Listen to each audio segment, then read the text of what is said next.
ನಾನೇ ಹೊಲದ ಕಡೆಗೆ ಬರ್ತಾ ಇದ್ದೆ, ಅಷ್ಟರಲ್ಲಿ ನೀವೇ ಬಂದ್ರಲ್ಲ. ಅದು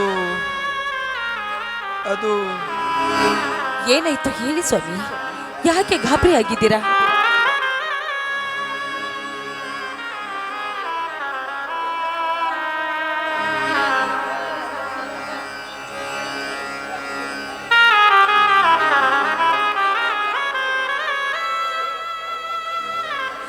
ಏನಂತ ಹೇಳಲಿ ಗಿರಿಜಾ, ಏನಂತ ಹೇಳಲಿ?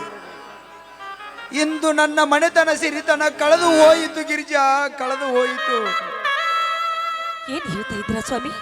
ನಿಮ್ಮ ಮಾತು ನನಗೊಂದು ಅರ್ಥವಾಗ್ತಾ ಇಲ್ಲ. ಏನಂತ ಹೇಳಲಿ ಗಿರಿಜಾ, ಏನಂತ ಹೇಳಲಿ? ಇಂದು ನಾನು ಹೊಲದಲ್ಲಿ ಇಲ್ಲದ ಸಮಯ ನೋಡಿ ಯಾರೋ ದುಷ್ಕರ್ಮಿಗಳು ನಮ್ಮ ಎತ್ತಿನ ಗುಡಿಸಲಕ್ಕೆ ಬೆಂಕಿ ಹಾಕಿ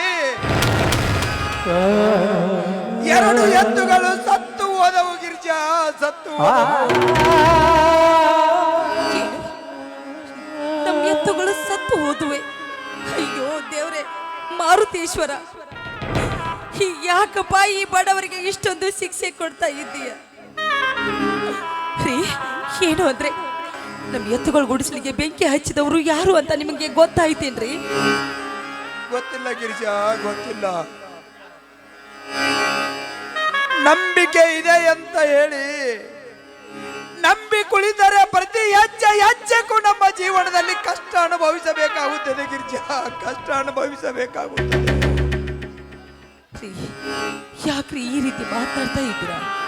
ನೋಡಿ, ನಮ್ಮ ಜೀವನದಲ್ಲಿ ಏನಾಗಬೇಕಾಗಿದೆಯೋ ಅದು ಆಗ್ಲೇಬೇಕು ರೀ. ಆ ದೇವರು ಕಷ್ಟ ಕೊಡುವವನು ಅವನೇ, ಆ ಕಷ್ಟವನ್ನು ಪರಿಹರಿಸುವವನು ಅವನೇ ರೀ. ನಮ್ಮ ಬಾಳಲ್ಲಿ ಇವತ್ತು ನಮಗೆ ಕಷ್ಟ ಬಂದಿರಬಹುದು ಸಹಜ, ಆದ್ರೆ ನಾಳೆ ನಮ್ಮ ಜೀವನವನ್ನು ಸುಗಮವಾಗಿ ಸಾಗಿಸುತ್ತಾನೆ ಆ ಮಾರುತೇಶ್ವರ ಎನ್ನುವ ನಂಬಿಕೆ ನನಗಿದೆ ರೀ. ನಂಬಿಕೆ ನನಗಿದೆ. ನಂಬಿಕೆ ಎಲ್ಲಿದೆ ಗಿರಿಜಾ ನಮಗೆ? ನೀನು ಹೇಳುವುದೆಲ್ಲ ಸತ್ಯ ಗಿರಿಜಾ, ಸತ್ಯ. ಇಂದೊಂದು ದಿನ ಹೀಗಾಗಿದೆ ಎಂದು ನಂಬಿ ಕುಳಿತರೆ ನಮ್ಮ ಜೀವನದಲ್ಲಿ ತುಂಬಾ ಕಷ್ಟ ಅನುಭವಿಸಬೇಕಾಗುತ್ತದೆ ಗಿರಿಜಾ, ತುಂಬಾ ಕಷ್ಟ ಅನುಭವಿಸಬೇಕಾಗುತ್ತದೆ. ಹಾಗಾದ್ರೆ ನಮ್ಮ ಬಾಳಲ್ಲಿ ಮುಂದೆ ಹೆಜ್ಜೆ ಇಡದೆ ಹೋದ್ರೆ ನಮ್ದೇ ಆ ಬಾಳು ಹಾಳಾಗುತ್ತದೆ ರೀ. ಆ ಬಾಳು ಸುಗಮವಾಗಿ ಸಾಗ್ಬೇಕಾದ್ರೆ ನಾವು ಮುಂದೊಂದು ಹೆಜ್ಜೆ ಇಡ್ಲೇಬೇಕು ಸ್ವಾಮಿ, ಇಡ್ಲೇಬೇಕು.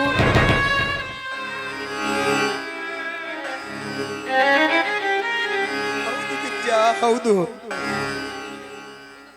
ಸತ್ಯವಿದೆ ಗಿರಿಜಾ, ನಿನ್ನ ಮಾತಿನಲ್ಲಿ ಸತ್ಯವಿದೆ. ಇಂದೊಂದು ದಿನ ಹೀಗಾಗಿದೆ ಎಂದು ನಾವು ನಂಬಿ ನಡೆದರೆ ನಮ್ಮ ಬೆನ್ನ ಹಿಂದೆ ದುಷ್ಕರ್ಮಿಗಳು ಬೆನ್ನ ಹತ್ತುತ್ತಾರೆ ಗಿರಿಜಾ, ಬೆನ್ನ ಹತ್ತುತ್ತಿದ್ದಾರೆ. ಹೀಗೆ ಆದರೆ ತುಂಬಾ ಕಷ್ಟವನ್ನು ಅನುಭವಿಸಬೇಕಾಗುತ್ತದೆ ಗಿರಿಜಾ, ನಾವು ತುಂಬಾ ಕಷ್ಟವನ್ನು ಅನುಭವಿಸಬೇಕಾಗುತ್ತದೆ. ಮುಂದಿನ ವಿಚಾರವನ್ನು ಮಾಡಬೇಡಿ.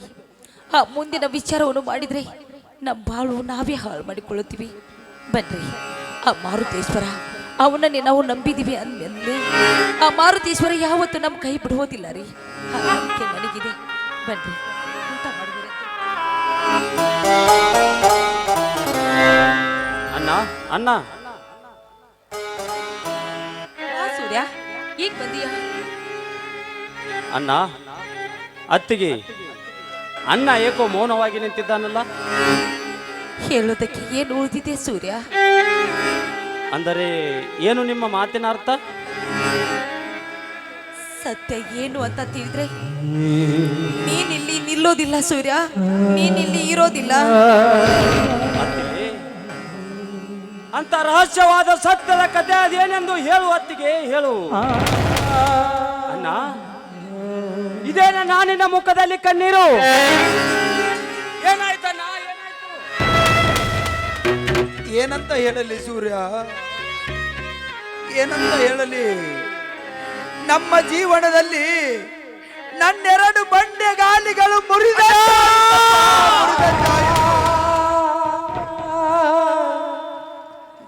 ಅಂದರೆ ನಿನ್ನ ಮಾತಿನ ಅರ್ಥ ಅದೇನು? ಹೇಳು ಅಣ್ಣ, ಹೇಳು. ಹೇಳುತ್ತೇನೆ ಕೇಳು ಸೂರ್ಯ. ನಾನು ಹೊಲದಲ್ಲಿ ಇಲ್ಲದ ಸಮಯ ನೋಡಿ ಯಾರ ದುಷ್ಕರ್ಮಿಗಳು ನಮ್ಮೆರಡು ಎತ್ತುಗಳನ್ನು ಸುಟ್ಟು ಭಸ್ಮ ಮಾಡಿದರಪ್ಪ, ಸುಟ್ಟು ಭಸ್ಮ ಮಾಡಿದರು. ನಮ್ಮೆರಡು ಎತ್ತುಗಳು ಸತ್ತು ಹೋದವು ಸೂರ್ಯ, ಸತ್ತು ಹೋದವು. ಅಣ್ಣ, ಏನು ಹೇಳುತ್ತಿರುವೆ ಅಣ್ಣ, ಏನು ಹೇಳುತ್ತಿರುವೆ? ನೀನು ಹೇಳುವ ಮಾತು ನಿಜವೇ ಅಣ್ಣ, ನಿಜವೇ? ನಿಜವಪ್ಪ, ನಿಜ. ನಾ ನಂಬಿದ ಮಾರುತೇಶ್ವರ ಮೇಲೆ ಆಣಿ ಮಾಡಿ ಹೇಳ್ತಾ ಇದ್ದೇನೆ, ಸತ್ಯ ಕಣೋ, ಸತ್ಯ ಸತ್ಯ ಸತ್ಯ.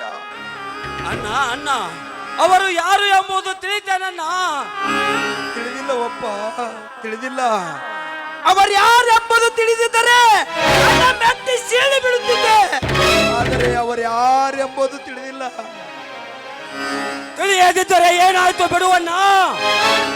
ಅವರು ಪಾತಾಳದಲ್ಲಿ ಅಡಿಗೆ ಕುಳಿತಿದ್ದರು ಸರಿ, ಅವರನ್ನು ಹಿಡಿದು ತಂದು ತಪ್ಪಿಗೆ ಶಿಕ್ಷೆ ಅನುಭವಿಸುವ ಹಾಗೆ ಮಾಡದಿದ್ದರೆ ನನ್ನ ಹೆಸರು ಈ ಕರ್ಮದ ವೀರರಿಗೆ ಧರ್ಮದ ಕೊಡ್ಲಿಯಿಂದ ರೈತ ಸೋಕಿದ ಸೂರ್ಯನೇ ಆಗದಿದ್ದರೆ ನನ್ನ ಹೆಸರು ಸೂರ್ಯಕುಮಾರನೇ ಅಲ್ಲಣ್ಣ, ಸೂರ್ಯಕುಮಾರನೇ ಅಲ್ಲ.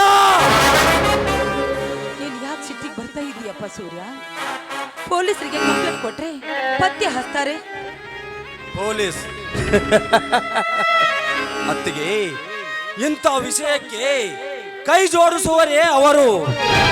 ಹಣದ ಆಶೆಯಿಂದ ಬಡವರಿಗೆ ದ್ರೋಹ ಮಾಡುತ್ತಿದ್ದಾರೆ. ಪೊಲೀಸರು ಶ್ರೀಮಂತರ ಮಾತಿನಂತೆ ಬಡವರ ಮಾತಿಗೆ ಬೆಲೆನೇ ಇಲ್ಲದಾಗಿದೆ. ಅತ್ತಿಗೆ ಬೆಲೆನೇ ಇಲ್ಲದಾಗಿದೆ. ಅತ್ತಿಗೆ ಈ ಮಾತು ಯಾರೆಂದು ನಾನು ಪತ್ತೆ ಹಚ್ಚುತ್ತೇನೆ. ಹಾ ಅತ್ತಿಗೆ, ನಾನಿನ್ನು ಹೋಗಿ ಬರುತ್ತೇನೆ. ನಿಂತ್ಕೋ ಸೂರ್ಯ, ನಿಂತ್ಕೋ. ನೋಡಪ್ಪ, ಮೊದಲೇ ನೀನು ಮುಂಗೊಪ್ಪಿ. ನೀನೇನಾದ್ರೂ ಹೆಚ್ಚು ಕಮ್ಮಿ ಮಾಡಿ ಸ್ಟೇಷನ್ಗೆ ಹೋದ್ರೆ ನಮಗೆ ಯಾರೋ ಗತಿ? ಅತ್ತಿಗೆ, ಈ ವಿಷಯ ನನಗೆ ತುಂಬಾ ನೋವು ಮಾಡಿದೆ. ಆ ನಮ್ಮ ಎತ್ತುಗಳನ್ನು ಕೊಂದವರ ರಕ್ತವನ್ನು ಹರಿಯದಿದ್ದರೆ ನನ್ನ ಹೆಸರು ಸೂರ್ಯನೇ ಅಲ್ಲ. ನಾನಿನ್ನು ಬರುತ್ತೇನೆ ಅತ್ತಿಗೆ, ಬರುತ್ತೇನೆ.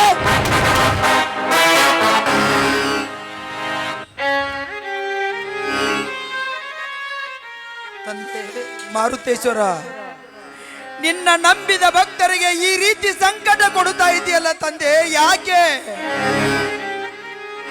ನಾವಿಬ್ಬರು ಅಂತ ತಪ್ಪು ಏನು ಮಾಡಿದ್ದೇವೆ ತಂದೆ, ಏನು ಮಾಡಿದ್ದೇವೆ? ಸ್ವಾಮಿ, ಮನುಷ್ಯರ ಮಾಡಿದ ತಪ್ಪಿಗೆ ಆ ದೇವರಿಗೆ ನಿಂದಿಸಿದ್ರೆ ಏನು ಪ್ರಯೋಜನ? ನೋಡಿ, ಇವತ್ತಾಗ್ಲಿಲ್ಲ ಅಂದ್ರೂ ನಾಳೆಗಾದ್ರೂ ನಮ್ಮ ಜೀವನ ಸರಿ ಹೋಗುತ್ತೆ ಅನ್ನೋ ನಂಬಿಕೆ ನನಗಿದೆ. ಆ ಮಾರುತೇಶ್ವರ ಯಾವತ್ತು ನಮ್ಮ ಕೈ ಬಿಡೋದಿಲ್ಲ ರೀ, ನಮ್ಮ ಕೈ ಬಿಡೋದಿಲ್ಲ.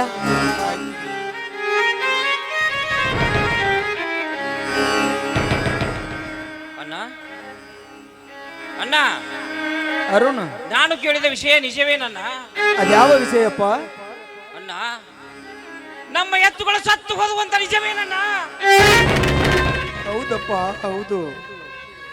ನಮ್ಮ ಎರಡು ಎತ್ತುಗಳು ಯಾರೋ ದುಷ್ಕರ್ಮಿಗಳು ನಾನಿಲ್ಲದ ಸಮಯ ನೋಡಿ ಗುಡಿಸಲಕ್ಕೆ ಬೆಂಕಿ ಹಚ್ಚಿ ದಗದಗನೆ ಉರಿ ಹಚ್ಚಿ ಎರಡು ಎತ್ತುಗಳನ್ನು ಕೊಂದು ಬಿಟ್ಟರಪ್ಪ, ಕೊಂದು ಬಿಟ್ಟರು. ಹೌದಪ್ಪ, ಹೌದು. ನೀವು ಇಲ್ಲದ ಸಮಯವನ್ನು ನೋಡಿ ಯಾರ ದುಷ್ಟರು ಈ ಪಾಪದ ಕೆಲಸವನ್ನು ಮಾಡಿದಾರಪ್ಪ, ಹೇಳಿದ್ದಾರೆ. ಅಣ್ಣ,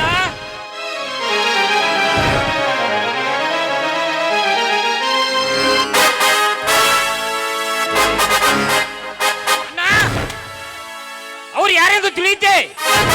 ತಿಳಿದಿಲ್ಲವಪ್ಪ. ಅಣ್ಣ, ಏನು ಅವರಿಗೆ ಧರ್ಮ ಮುಕ್ತ ಪ್ರಾಣಿಗಳ ಮೇಲೆ ಅವರು ಅಟ್ಟಹಾಸ ತೋರಿಸಿದ್ದಾರಲ್ಲ, ಅವರು ಪಾತಾಳದಲ್ಲಿ ಅಡಗಿದ್ರು ಸರಿ, ಅವರನ್ನು ತಂದ ನಿಮ್ಮ ಪಾದದ ಅಡಿಗೆ ಅರುಣ, ನಾನು ಏಕೆ ಹುಟ್ಟಬೇಕಣ್ಣ ನಿಮ್ಮ ತಮ್ಮನಾಗಿ?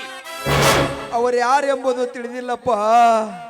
ಅವರು ಯಾರೆಂಬುದು ತಿಳಿದಿದ್ದರೆ ಅವರ ರುಂಡವನ್ನು ಕತ್ತರಿಸಿ ಈ ನಮ್ಮೂರಿನ ಅಗಸಿ ಬಾಗಿಲಿಗೆ ತೋರಣ ಕಟ್ಟಿ ಬಿಡುತ್ತಿದ್ದೆ. ಅಣ್ಣ, ನೀನೇನು ಭಯಪಡಕ್ ಹೋಗಬೇಡ. ಅವಳು ಎಲ್ಲೇ ಕುಳಿತಿದ್ರು ಸರಿ, ಅವರನ್ನು ಹಿಡಿದು ತಂದು ನಿಮ್ಮ ಪಾದಕ್ಕೆ ಹಾಕದಿದ್ದರೆ ನನ್ನ ಹೆಸರು ಅರುಣ್ ಅಂತ ಕರಿಬೇಡ. ಬೇಡ ಅರುಣ, ಬೇಡ ಅರುಣ. ಸ್ವಾಮಿ, ನೀವು ಸಮಾಧಾನ ಮಾಡಿಕೊಳ್ಳಿ. ಅರುಣ, ನೀನಿನ್ನೂ ಚಿಕ್ಕವನ್ ಕಣೋ. ಈ ವಿಷಯ ನಿಮ್ಮನ್ನ ಸೂರ್ಯ ನೋಡಿಕೊಳ್ತಾನೆ. ಬಾರಪ್ಪ, ಒಳಗಡೆ ಬಂದು ಊಟ ಮಾಡುವಂತೆ. ಅತ್ತಿಗೆಮ್ಮ, ನಿನ್ನ ಕೈ ತುತ್ತು ಬೆಳೆದ ದೇಹ ಇದು. ನೀನು ಯಾವುದಕ್ಕೆ ಅಂತ ಹೋಗಬೇಡ. ನಾನು ಅವರನ್ನು ರುಂಡ ತಂದೆ ತರುತ್ತೇನೆ. ಸಮಾಧಾನ ಮಾಡಿಕೊಳ್ಳಪ್ಪ, ಸಮಾಧಾನ ಮಾಡಿಕೊ. ಬೇಡಪ್ಪ, ಸಿಟ್ಟಿನ ಕೈಯಲ್ಲಿ ಯಾವತ್ತೂ ಈ ರೀತಿ ಬುದ್ಧಿ ಕೊಡಬಾರ್ದು. ಅದು ಯಾವತ್ತಿದ್ರೂ ಅದು ನಮ್ಗೆ ಒಳ್ಳೇದಲ್ಲಪ್ಪ, ಒಳ್ಳೇದಲ್ಲ.